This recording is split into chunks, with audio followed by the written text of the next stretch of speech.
BJP അവരുടെ election മാനിഫെസ്റ്റോയിൽ വെച്ച സാധനമാണ്. ഞങ്ങൾ അധികാരത്തിൽ വന്നു കഴിഞ്ഞാൽ ഞങ്ങൾ അയോധ്യയിലെ രാമക്ഷേത്ര നിർമ്മാണം പൂർത്തീകരിക്കും എന്ന് അവർ പറഞ്ഞിരുന്നു.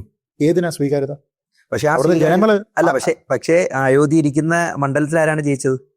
മണ്ഡലത്തിൽ ജയിക്കുന്നല്ലോ. അയോധ്യ UP-യിൽ ആരാണ് ജയിച്ചത്? അയോധ്യ മണ്ഡലത്തിൽ ഇരിക്കുന്നവർ UP-യിൽ ഇരിക്കുന്നവരാണോ അയോധ്യ അമ്പലത്തിൽ പോകുന്നത്? അല്ല, അതുകൊണ്ട് മാത്രമല്ല, സ്വാഭാവികമായി രാമൻ എന്ന് പറഞ്ഞ അയോധ്യയുടെ അല്ല, രാമന്റെ എല്ലാവരുടെയുമാണ്. ഗുരുവായൂർ അമ്പലം ഇരിക്കുന്നിടത്ത് ആരാ ജയിക്കുന്നത്?